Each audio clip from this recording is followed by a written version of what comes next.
Muito bem. Aqui hoje estamos no canal da Epoqué, Filosofia Clínica, e vou ter o prazer de bater um papo, de conversar, de entrevistar, seja lá o que for, fazer um colóquio com a Dionéia Galhardo. Colóquio 2. Um colóquio a dois. Dionéia Galhardo, minha colega de formação em Filosofia Clínica, minha parceira em eventos de Filosofia Clínica e Filosofia, minha parceira também no estágio que nós fizemos em Filosofia Clínica, na Instituição Pontos Pobres, em Porto Alegre. Né? Então, temos uma caminhada aí já na Filosofia Clínica juntos e conheço, ou penso que conheço, um pouco da perspectiva da Dionéia a respeito da Filosofia Clínica, a qual acho que vale a pena, aqui no canal da Epoqué, a gente passar as perspectivas diferentes que tem em filosofia clínica. Então, Dionéia Galhardo, formada em administração, filósofa clínica certificado A, ou seja, atende, terapeuta, graduanda em filosofia na Unicinos. Seja muito, muito bem-vinda. E eu já queria começar, então, te perguntando um pouco da tua trajetória na filosofia clínica, como a filosofia clínica entrou na tua vida, e, se puder, uma pergunta mais abrangente, qual o significado da filosofia clínica? Eita! Tudo contigo agora. Então, muito bem, boa tarde, Fernando. Há muito tempo a gente não se vê pessoalmente, né? 6 meses, talvez, ou mais. É verdade. Então, vamos retomando agora algumas atividades em filosofia clínica e vamos ver o que sai hoje aqui. Que pergunta aí, minha trajetória em filosofia clínica, por onde eu começo? Fico pensando por onde começar. Talvez eu possa começar dizendo que em 2013 eu iniciei um curso chamado Terapia Ocupacional, no IPA, em Porto Alegre. Então, eu tinha já uma vontade de fazer algo nessa área, do cuidado com o outro. Mas quando eu entrei no laboratório de anatomia para fazer uma prova e tinha pedaços de gente de verdade, que eu tinha que identificar músculos, não, eu pensei que não era uma área para mim. O terapeuta ocupacional, claro, ele tem que ter todo esse conhecimento, né? Da mecânica do corpo, mas eu acho, mais para frente eu fui entender que é um outro tipo de conhecimento sobre o humano que me interessa. Não que esse não seja importante, para o terapeuta todo conhecimento é importante. Então eu acabei me afastando e fui fazer outras coisas. Eu trabalhei em lojas de comércio, eu trabalhei em banco e fui parar no curso de administração, me formei em administração, sou administradora. E no curso de administração, eu encontrei uma pessoa muito querida chamada Pablo Mendes. Pablo Mendes, filósofo clínico, musicista, amante das artes marciais, poeta, um grande poeta. Foi quem nos dava aula de sociologia organizacional e colocou no quadro, escreveu no quadro negro ainda, lá na Faculdade Monteiro Lobato, filosofia clínica. E o meu olho foi direto naquilo e aquilo fixou na minha mente. Não sei explicar muito bem. Eu não fui de imediato fazer pesquisas, mas aquilo ficou ali. E depois, dividindo os grupos para a gente fazer um trabalho, ele nos indicou um trabalho sobre máscaras existenciais. E em máscaras existenciais, a gente acabou chegando numa pesquisa na internet, né? Em papéis existenciais, ou seja, direto na filosofia clínica. Depois de um tempo, então ali foi o meu primeiro contato com a filosofia clínica, que já brilhou o olho, porque eu já vi que tinha uma linguagem diferente, uma perspectiva diferente. Depois, a Tânia Portes, uma colega, me convidou para ir num evento na Cidade Baixa. Lembra, né, dos eventos, Fernando? Uhum. Os workshops de filosofia clínica e cinema. A gente assistindo o Máscara, Dom Juan de Marco e discutindo acerca da filosofia clínica, né? Como que a filosofia clínica pode perceber qual o olhar, né, que a gente tem desses personagens, desses cineastas, dessas obras de arte. Então, já brilhou o olho mais ainda, porque daí entra também a arte, né? Que é uma paixão minha. Então, tinha café lá na Cidade Baixa, sempre com o professor Hélio daí, né? Tinha cinema, arte e tinha filosofia clínica, um viés terapêutico. E isso foi lá por 2012, 2011, 2012. Eu ainda estava no início do curso de administração e eu pensei, eu vou fazer o curso de filosofia clínica, mas eu não vou fazer agora. Então, como eu não vou fazer agora, eu vou ler sobre filosofia clínica, vou participar dos workshops e não vou me afastar. Vou de vez em quando, mesmo que eu não vá sempre, mas eu vou de vez em quando lá ter esse contato com o pessoal, porque eu não quero esquecer disso, que depois do curso de administração eu vou fazer filosofia clínica. E então, enquanto isso, eu fiquei ouvindo os programas de rádio do Lúcio Pachter e lendo muitas coisas do site do Lúcio Pachter também. Ele tinha um programa de rádio de 50 minutos, então acho que era todo sábado, religiosamente eu ouvia o programa de rádio. Já nessa época, a filosofia clínica me ajudou muito a entender e ajudar algumas questões pessoais que estavam acontecendo na minha família. Eu consegui dar um suporte para minha mãe, umas questões assim pessoais. Então eu percebi um potencial na prática, já ali, antes mesmo de começar o curso. Bom, aí em 2015 eu me formei, em agosto, e em agosto mesmo eu comecei o curso de filosofia clínica. Aí é uma alegria que não para, né? Porque a gente chega lá, tem as aulas do Hélio que são incríveis, extremamente acolhedor, e o método, né? A linguagem da filosofia clínica é acolhedora. Então, eu me senti em casa, né? Fui me sentindo em casa, na casa da filosofia clínica, é isso aí, que é a casa de muita gente já, né? Que é uma casa que anda por aí, Brasil afora, há muitos anos já, né? Através da pessoa do Hélio, formando filósofos clínicos e com essa referência absurda que a gente tem do Hélio de ser um clínico, né? Na prática. E também com muita produção teórica. Então, uma referência muito grande para mim. Então, tem essas referências fortes, assim, né? Do Pablo, do Hélio. Depois, o trabalho contigo também, tu é uma grande referência para a gente na filosofia clínica. Aí, com 10 meses de aula, eu falei, Hélio, eu preciso fazer terapia.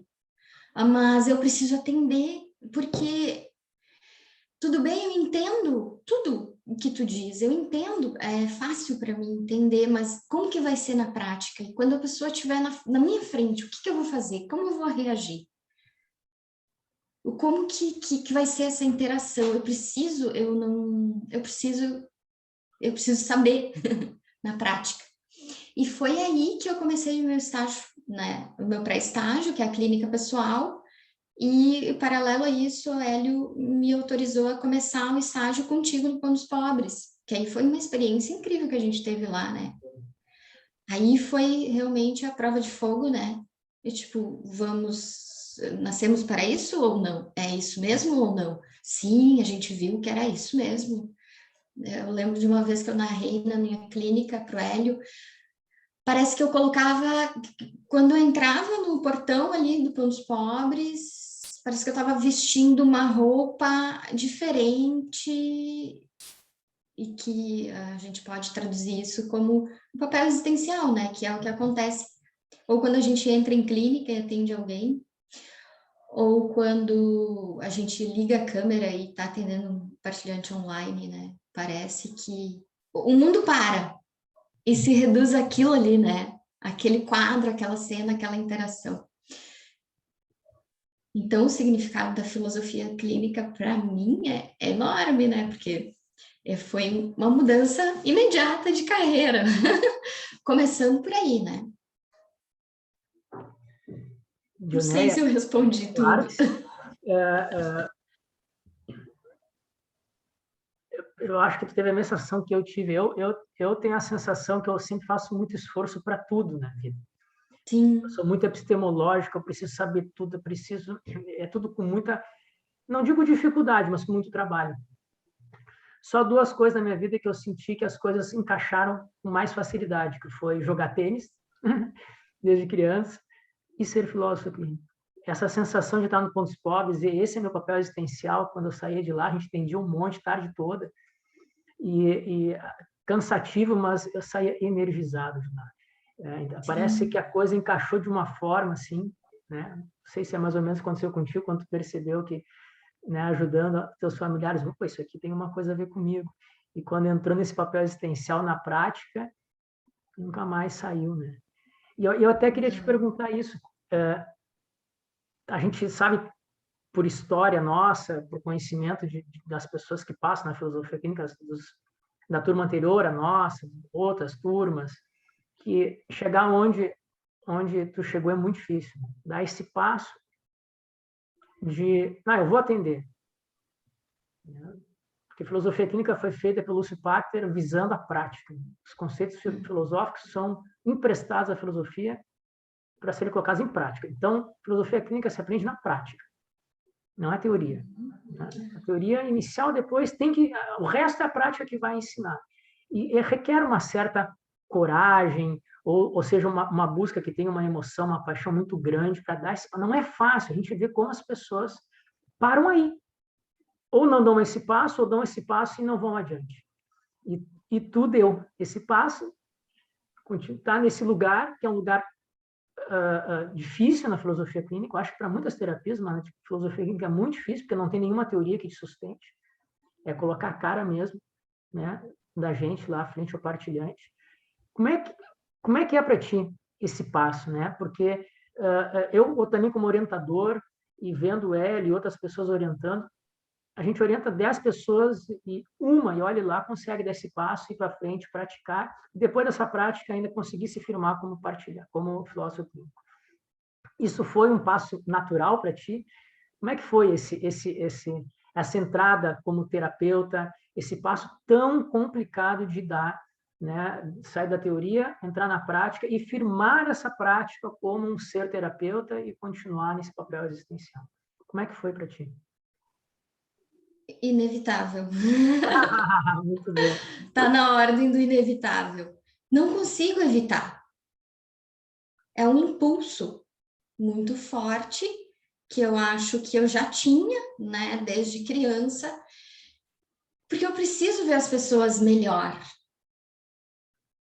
Só que quando a gente entra na filosofia clínica, a gente entende que o melhor para mim não necessariamente é o melhor para a pessoa. Então a gente também aprende com a pessoa o que é melhor para ela, e aí se coloca no lugar de cuidador, né, de alguém que está disponível ali para a pessoa a partir do viés dela, né? Então tem isso, esse foi um dos grandes aprendizados da filosofia clínica para mim. Mas eu acho que era inevitável, em algum momento eu chegaria na filosofia clínica. Se eu estivesse em outro paradigma para trabalhar como terapeuta, eu acho que eu não me adaptaria, eu teria essa inquietação, essa dificuldade de adaptação que tu fala. E na filosofia clínica, o Hélio sempre fala que ela é um paradigma libertário. Eu acho que sim, e começa pela gente. A gente se sente com uma liberdade naquele lugar ali que em outros lugares a gente não consegue ter. Porque é um lugar onde tu vai ter que ter uma abertura suficiente para a liberdade do outro realmente vir à tona. Para o que o outro é realmente vir à tona. Isso Não tem preço, né? Então, vamos falar da singularidade, né? Já que já estamos rondando essa palavra, fala dessa palavra para nós, né? Porque, pelo que eu te conheço, né, os teus textos, as tuas falas, quando fala em filosofia clínica, remete sempre a essa tal da singularidade. O que é a singularidade para ti em filosofia clínica? Tanta coisa, né? Simples e ao mesmo tempo complexa. Óbvio. Tu não acha, Fernando, que no fenômeno humano, tá? Não vamos generalizar. Não são para todas as coisas da vida que, em todos os momentos, que a singularidade vai ser o fundamental, mas para o fenômeno humano me parece fundamental. Porque a gente as palavras do Pablo são as seguintes: irrepetível. O ser humano é um fenômeno que não se repete. A gente pode entrar em discussões filosóficas sobre clonagem e tudo mais, né? E eu não sei aonde a gente vai parar com essas questões. Mas até então, o entendimento que eu tenho é que o ser humano é um fenômeno irrepetível. Porque por mais que a gente coloque as pessoas em circunstâncias iguais, eu não sei se existem circunstâncias iguais, essa possibilidade. Ainda assim, por mais aproximações que elas tenham, né, no fazer, no ser, ainda assim tem alguma coisa que é única, né? Que é uma manifestação única. E isso é de uma beleza incrível, né? Ela está na ordem do inédito, do sair de um lugar comum para entrar num lugar que é próprio da filosofia, o lugar da admiração, né? Da novidade, da admiração, do deixar ser. Tem uma fluidez aí, né? Que nos tira dessas amarras, das tipologias, das classificações, de toda uma forma de pensar que é bem estruturante para o ser humano, né? Em função da nossa história das ideias aí. De como a gente foi construindo a própria história enquanto ser humano, né? Então tem uma contracultura, né, na filosofia clínica. E isso é uma das Tem coisas que mais me assim, chama a atenção. a gente aceita que existem as tipologias, as classificações, e às vezes são extremamente úteis para algumas singularidades, inclusive. Mas e o papel da singularidade no mundo? Quem está falando sobre isso? É a filosofia clínica. Esse é o grande sentido da filosofia clínica, me parece. É uma necessidade. Eu não posso pensar a pessoa só através da máscara da depressão ou da bipolaridade. Eu tenho que ir além. Eu tenho que sair desse véu. E o que tem depois? Isso mesmo.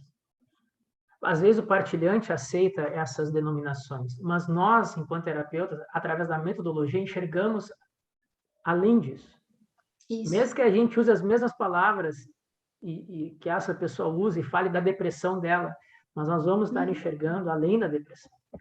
Né? Então, eu acho que esse é o papel social, que é exatamente o que tu está falando. Quem é que enxerga, quem é que fala, quem é que acolhe realmente a singularidade?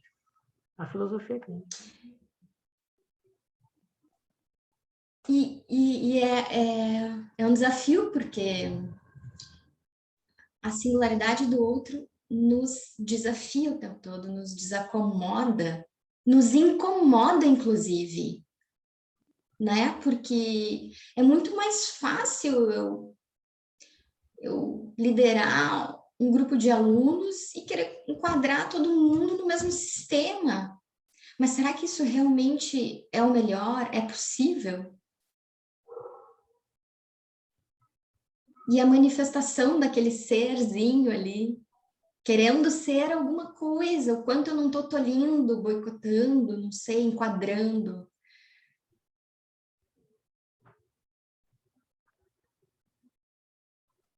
Acho que são bem caras para mim, essas questões, particularmente. E acho que é fundamentalmente o que me levou para a filosofia clínica. É tentar romper com esse padrão, não? Com esse olhar padronizado das coisas.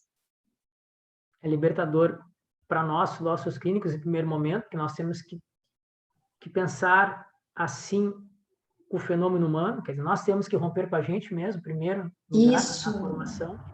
Depois, quando a gente já consegue ter esse rompimento interno e a gente consegue realmente acolher cada singularidade, aí eu quero fazer outra pergunta, que o Hélio e o Lúcio falam muito isso, né? O Lúcio falava nos cadernos e o Hélio nas aulas.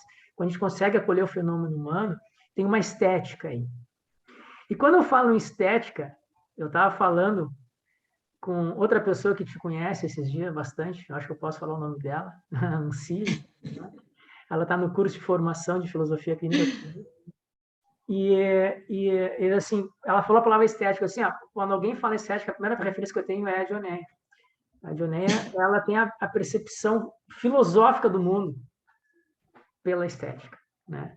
Então, para mim, o Lúcio tem a estética dele, mas eu até conheço menos o Lúcio, conheço mais o Hélio, que tem toda uma estética. Ele percebe, falava isso na formação da gente, né? Tem uma estética envolvida nesse contato do filósofo clínico com o partilhante na filosofia clínica. Mas ele ainda tem muita epistemologia, né? O Hélio, mas ele tinha... E para mim, a Dionéia é 99,9% estética, né? Tu tem uma percepção estética do mundo, das coisas, do fenômeno humano, da natureza, é impressionante, né? E eu sempre admirei muito isso, porque eu sou o contrário disso, eu acho que eu sou puramente epistemológico, né? E eu não, às vezes eu ficava assim, cara, se o Hélio vê a estética, né? A beleza estética na terapia, o Lúcio também e a Dioné também, eu preciso enxergar. Isso é filosofia. Então, eu queria que estética é essa? Então, é impressionante, assim, é impressionante a tua perspectiva estética da realidade, do mundo, das pessoas, e eu queria saber como é que isso se comporta contigo dentro da filosofia clínica, porque das pessoas que eu conheço, com essa, e claro, assim, juntando estética barra sensibilidade que tu tem, né? Como é que é isso? Como é que isso Indomável. como é que se comporta contigo o processo terapêutico compartilhante? Entende? Eu consigo vislumbrar, olha, eu acho que isso aqui que eu estou chegando é um pouco de estética. Eu estou tentando romper para ser, né, colher mais singularidades, mas aí quando eu penso isso, eu penso em ti. Para mim, tu é a referência de uma perspectiva estética da realidade e imagino que isso deva, de alguma forma, passar. Essa é a pergunta. Como é que isso se passa e como é que passa isso para o teu atendimento como filósofa clínica? Quando tu fala em estética, eu penso no belo. Parece uma coisa assim tão, né, grega talvez, mas eu tenho assim, eu tenho que achar o belo, eu preciso achar, eu tenho que estar em contato com essa beleza, que seja a minha ideia de beleza. Então, eu acho que parte da questão estética, eu não sei, a gente não se vê tão bem quanto os outros nos veem, mas tem a ver com essa procura e com saber que tem isso, né, em cada um. Em cada pessoa que eu encontro tem a sua beleza, que talvez seja exatamente a ideia de singularidade, a beleza, né? Eu acho que é isso, é uma manifestação tão pura quando acontece, tu sabe, Fernando, quando vem aquele fenômeno em clínica, não tem o que explicar. A gente não consegue traduzir. Eu não sei, eu fico numa sensação de contemplação que eu não consigo traduzir. E daí depois eu até posso traduzir em algum texto, em alguma coisa, mas é outra coisa já. Não é aquilo que aconteceu naquele momento. Isso é singularidade. Essa manifestação rara e pura que vem. E aí tem uma coisa que é a confiança, né? E tu entrar em níveis assim de troca com confiança também é uma sensação de responsabilidade grande, mas de satisfação grande, assim. Envolve além da estética, envolve uma ética daí. Esse eu acho que é o grande desafio também do terapeuta, né? Não só do filósofo clínico, de qualquer terapeuta. Até onde eu posso ir? Eu aqui não posso ir mais. É da ordem só dela, só da pessoa. Eu né? digo porque é uma estética, assim, por exemplo, eu tenho amigas e amigos que são psicanalistas ou psicólogos, e muitas vezes eles reclamam que a terapia para eles é muito pesada. Eles saem muito cansados, atenderam pessoas com muitas Sim. regressões, com muitos transtornos, com muitas neuroses, Uhum. psicoses, então a linguagem é muito pesada, e a estética, se aparecer uma estética não do belo, né? Não diria do feio, mas diria da ruptura, né? E, e eu vejo que não é o que acontece contigo. Mas o teu Ah, belo, entendi. eu fico imaginando o Hélio também, ele diz isso que tu diz, né? Tem uma beleza na interseção entre filósofo clínico e partilhante, tem uma beleza na singularidade, mesmo que ela seja disruptiva, mesmo que ela seja nos interstícios, Isso. mesmo que ela seja desconstrutiva, mesmo que ela seja fora dos padrões, quando ele estava nos hospitais psiquiátricos, onde ali a desestruturação, a irracionalidade, a ilogicidade é o que impera, mesmo ali, tu e o Hélio acham beleza. Isso, para mim, é de uma sensibilidade que eu não vejo as pessoas em outras terapias falar isso. Elas enxergam nua e cruamente a disruptura, né? E isso pesa, né? A linguagem leva para esse lado.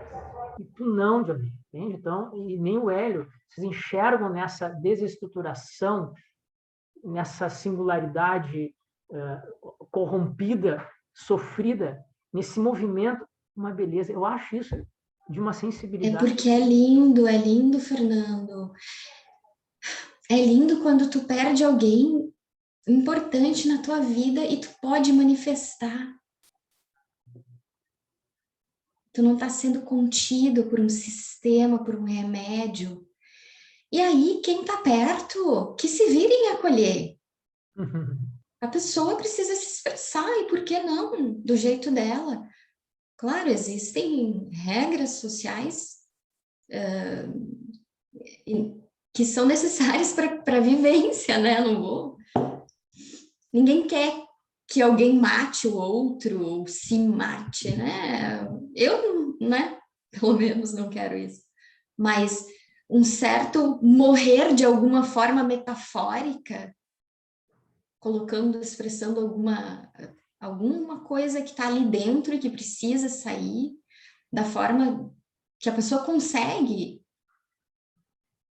por mais que seja um ato de ira ou de tristeza extrema, precisa ter espaço para aparecer. Eu acho que essa é a beleza. É a gente entender isso, sabe? É dar esse espaço para que as pessoas se manifestem. Isso já é resultado de uma quebra interna de padrões estabelecidos, né? Sim. Porque para chegar a essa conclusão que tu está dizendo aí, né, já requer o não julgamento da normalidade, o não julgamento de valor ou moral a respeito do comportamento do outro, que deveria ser assim e está assado. E isso a filosofia clínica nos convida a fazer, de forma, às vezes, muito dolorosa. Né? Uhum. Sim, eu lembro de um exemplo que o Hélio deu em terapia. Ele disse, era mais ou menos assim, a minha partilhante, eu fiz uma fala, eu falei algo, ele falou algo, e ela levantou e saiu e bateu a porta. Pá! Forte. Mas ela precisava bater a porta na cara de alguém. E naquele momento, eu estava disponível para isso. Ela não pôde bater a porta na cara do chefe, ela não pôde bater a porta na cara do marido, mas na minha cara ela pôde. Então tem uma função aí do terapeuta que é bem ampla, né? Muito ampla, muito ampla. E para que acolha a singularidade, temos que nos escapar desses julgamentos, né, que rondam a nossa cabeça no dia a dia, né? E esse entender, né? Se perceber que a pessoa precisava daquele ato, né? Daquela ação, né? E tudo bem. E na semana seguinte ela voltou para fazer terapia. Sabe? Então, esse tipo de coisa, assim, que me deixa apaixonada pela filosofia clínica. Então, em clínica, né? Na vida, não vem bater em mim. Na minha vida! A gente até deixa às vezes, né? Mas em clínica pode bater, não tem problema. Porque não é na gente que a pessoa tá batendo, né? E isso é uma divisão legal, né? Que o Hélio sempre frisou muito, e vem lá da fenomenologia do Husserl, né? Que nós estamos, como tu disse, quando entrava no Pontos Pobres existia outra roupa, né? Eu tinha a mesma sensação quando entrava no portão. Porque nós estamos numa posição não natural, né? Nós estamos ali agora, temos nossos julgamentos, temos nossos valores, temos nossas normas sociais, temos nossos juízos, comigo não, isso, mas quando chega nesse papel existencial, ele nos convida a gente botar tudo isso de lado, nos despir disso e preparar para o que vier, né? Deixar o outro aparecer da maneira, sem a gente ficar se protegendo de certas ações. Isso requer daí, né, que eu acho que esse é o passo difícil, uma boa de uma terapia pessoal, antes do atendimento, e que muitas vezes a coisa para por aí, né? A pessoa não consegue separar o seu papel existencial pessoal com o papel existencial terapeuta, né? E é claro, a nítida sensação de que o meu papel existencial terapeuta melhorou o Fernando pessoal. Uhum. Mas o meu sem pessoal dúvida! mas meu pessoal jamais Sim. pode entrar no momento em que eu estiver né, no papel existencial de terapeuta. Eu não sei se jamais, porque no momento que a gente entra, entrou alguma coisa, né? É o que não influencie, né, aquele Que não, né? Que não seja uma dificuldade, não. Que não seja algum empecilho para que a pessoa se manifeste na sua maior naturalidade possível, né? Porque muitas vezes a gente empresta alguma coisa, bastante coisa da gente, né? Em clínicas avançadas, eu acho, principalmente. No início da clínica, é muito, para mim, eu sou muito cautelosa, né? Mas na clínica avançada, acho que tem uma troca diferente daí. Avançada que eu digo, experiências que eu tive, assim, 1 ano depois, 2 anos depois, sei lá, de clínica semanal, né? Bastante tempo, né? É bastante tempo. Bastante coisa, né? A gente entra em contato ali com um bom recorte do ser de cada pessoa, né? A gente se torna muito íntimo da estrutura de pensamento do outro, né? Porque o método amplia a perspectiva do outro, né? A gente vê o outro assim, né? Se abrindo, né? Então a gente se torna muito íntimo, né? E quanto mais intimidade, mais responsabilidade ética, mais cuidado, mais acolhimento. Joana, eu queria te perguntar um pouco, então, agora mudando da questão pessoal, assim, de atendimento pessoal, como é que tu enxerga a filosofia clínica no âmbito social, né? Então, tu falou a palavra ali, a filosofia clínica é muito contracultural, eu também adoro isso nela, né? Ela vai contra os padrões estabelecidos, né? Tenta acolher a singularidade, sem julgamento, um monte de coisa. Como é que tu vê a filosofia clínica, né? Socialmente, né? Frente às outras terapias, o que a filosofia clínica, com a importância dela socialmente, como é que tu enxerga ela ambientada, né, numa sociedade, em algo maior, não somente no atendimento pessoal? Quando tu fala assim, eu fico pensando, primeiro que eu acho que a gente acho que está na hora já da gente organizar algo de grupo, né? Eu tive uma experiência de atender 24 mulheres em Sapucaia, em 2018, com uma parceria com a Rosângela Severo, que era minha colega em filosofia, e eram mulheres de áreas de risco. Então, através de uma pastoral ali em Sapucaia, ela organizava, por exemplo, a captação de doações para a cesta básica, né? E a gente tinha uma outra psicóloga que fazia um trabalho com as crianças, e aí eu fazia esse trabalho com mulheres. Em alguns momentos, a gente fez discussões em grupo. E isso também é incrível, eu tenho uma vontade, já conversei com Cília, inclusive, sobre isso, de explorar o potencial da filosofia clínica para grupos. Tenho muita curiosidade, muita vontade de fazer um trabalho nesse sentido. É porque eu acho que é esse o significado da filosofia clínica no âmbito social. É um estar inserido em uma prática que pode ter um desdobramento um pouco maior aí em alguma comunidade. Eu acho como, não sei se o meu pensamento é muito voltado para a prática. Eu acho que sim, que é importante a gente falar sobre filosofia clínica em outros ambientes, talvez em ambientes acadêmicos, mas eu acho que mais importante do que isso é um trabalho social, para que também as pessoas que não tenham recurso para fazer terapia possam se beneficiar de alguma forma. Excelente, excelente. É o que a gente tentou fazer um pouco lá no Pão dos Pobres, né? E lá no Pão dos Pobres, a gente teve aquilo que a gente ficou um tempão lá, né? 2 anos atendendo, e acabou gerando uma demanda para terapias, e a gente sabe o processo que aconteceu lá, acabaram contratando psicólogos, porque tem essa questão de que a psicologia, um psicólogo ou 2, não sei, não lembro, a psicologia, que é uma profissão já estabelecida, né? A filosofia clínica é tão nova, as pessoas não conhecem, né? Às vezes a gente está em questões do dia a dia bem simples, assim, peguei um Uber e a motorista me pergunta, mas qual é a tua profissão? Tu fala de um jeito diferente, o que tu faz? Eu sou filósofa clínica. Eu nunca ouvi falar. Então, quem nunca ouvi falar aí, Isso. que fica, às vezes, fica uma pulguinha atrás da minha orelha, assim. Não, mas eu partilho contigo, em gênero e número grau, a questão de fazer trabalhos em grupo, só que tu ainda trouxe o trabalho de grupos com outras terapias, o que eu acho também imprescindível, né? Mas a gente também, dentro da filosofia clínica, tem que fazer trabalhos em grupos com os filósofos clínicos, né? Tem que se unir Sim, mais acho que para ter sim. mais voz, né? Porque eu lembro que eu fui numa faculdade, acho que foi na PUC, em psicologia, eu fui fazer um evento de filosofia clínica, eu fui botar o cartaz lá e a moça disse assim, ah, que legal, mas quem é que procura um filósofo clínico? Eu disse, ninguém. Ninguém que está em casa, parado, que, nossa, tem um drama existencial, preciso procurar um filósofo. Quer dizer, filósofo nem pensar, filósofo clínico menos ainda, porque nós nem sabe que existem.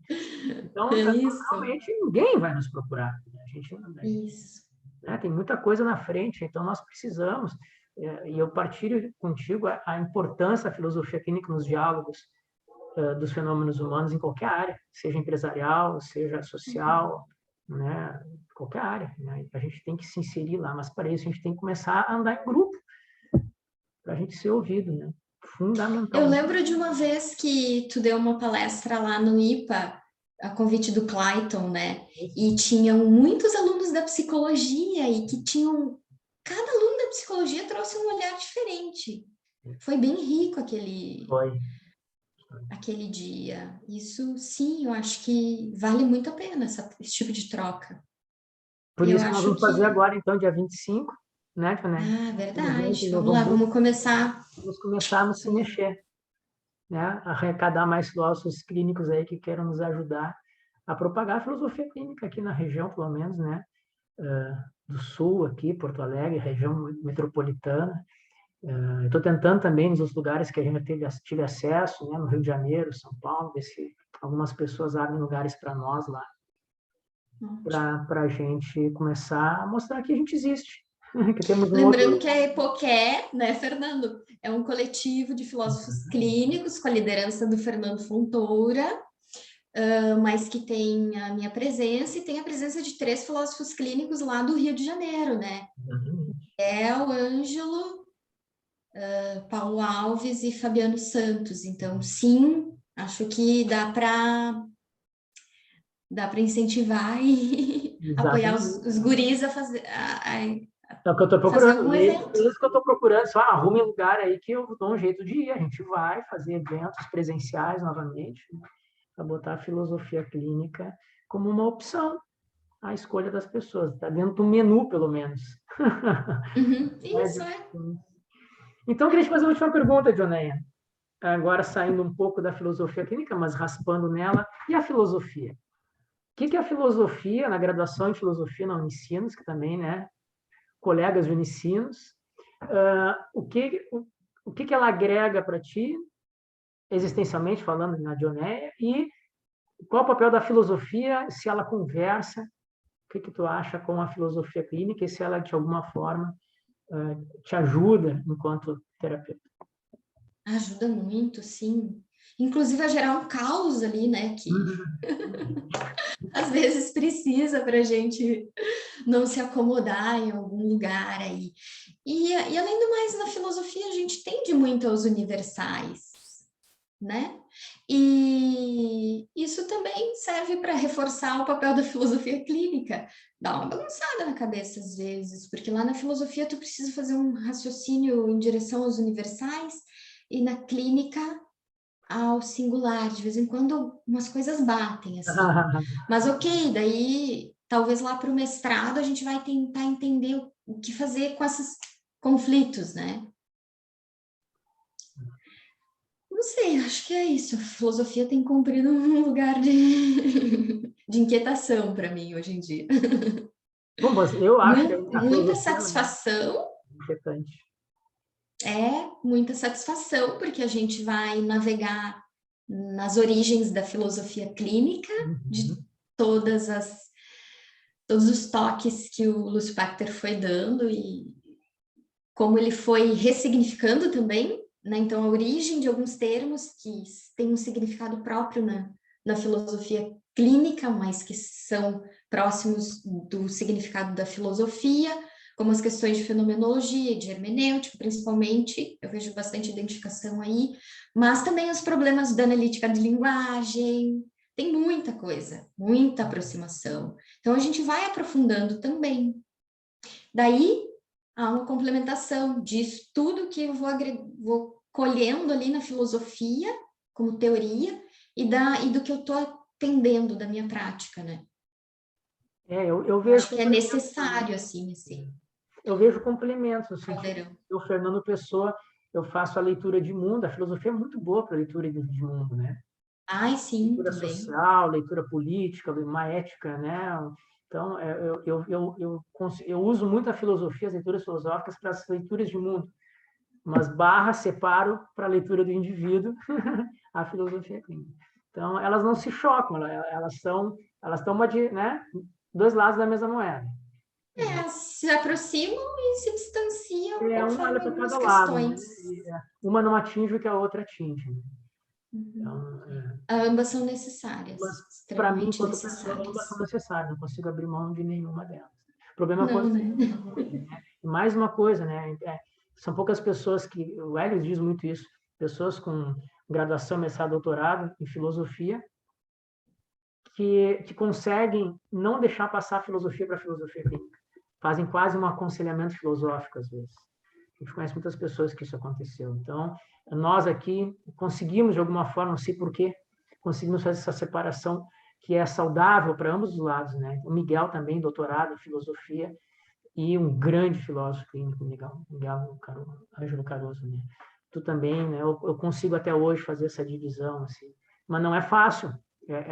Muitas pessoas confundem a filosofia para dentro, porque a filosofia clínica não tem teoria, né? Isso.